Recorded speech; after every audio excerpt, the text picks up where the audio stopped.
of a brief history of video games. Video games are a very interesting, powerful, and fairly new area of media. A video game is an electronic game that has an interface designed for human interaction on a video device. Simple. Current research suggests that 97% of youth play video games.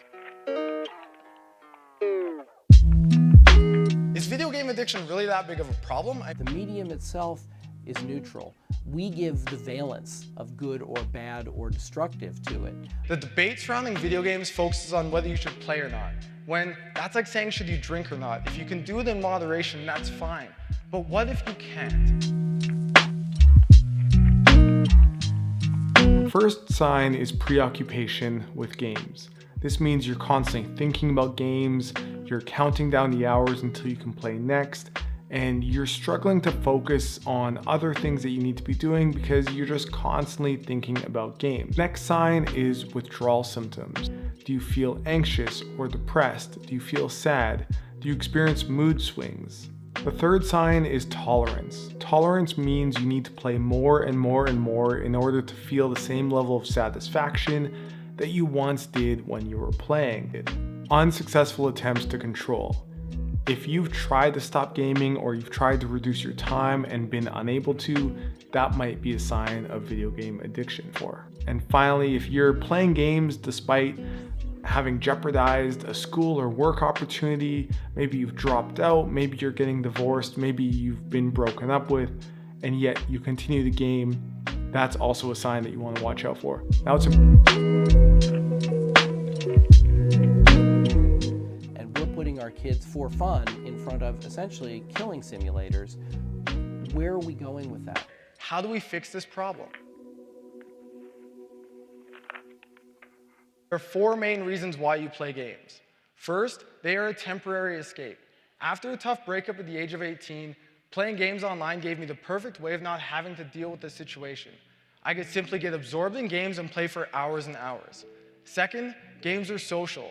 Staying home on a Friday night doesn't seem so bad when you're at home playing games with your friends online. Not only that, but games offer a clean slate on the social ladder. Being bullied when I was younger didn't exactly leave me feeling very confident in my social standing. I felt misunderstood, unaccepted, and unsure how to fix it, even though I wanted to. Playing games online gave me this opportunity. I could be who I wanted to be. Nobody knew my history, and I was judged based on my ability to play the game and not on my current social standing. Third, games are a challenge. They give you a sense of purpose, a mission, a goal to work towards. This is an achievement paradigm. Achievements multiply the opportunities to experience success. Finally, you see constant measurable growth. This is a feedback loop. You get to see progress. When you're at school, you struggle to improve your social standing. But online, you're able to see rewards for the efforts you put in. So parents, it starts with you. I'm sorry to say, but the iPad is not the new babysitter. Next, gamers play for very specific reasons. Identify their motivations and help them find these in other activities. Help them with their social skills. Lastly, don't punish them for their desire to play these games. I'm going to argue that in reasonable doses, actually the very game I showed you at the beginning, those action-packed shooter games, have quite powerful effects and positive effects on many different aspects of our behavior. Is that they are arguably the best teaching tool we have. Well, guess what?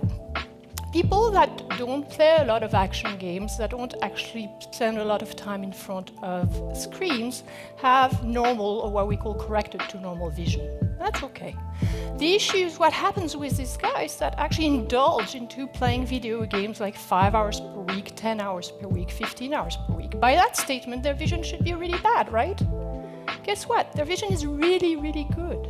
It's better than those that don't play. Actually, those action video game players have many other advantages in terms of attention. And one aspect of attention which is also improved for the better is our ability to track objects around in the world. You are not only being exposed to situations and people and concepts the way you are with television or movies, but you're an active player in them. You actively drive the narrative, and you make decisions and choices and moves that will then change the direction of what's going on. What's going on? Let me meet! Oh my god! No! Okay. No way anyone beats him! Your Fortnite World Champion! Booga!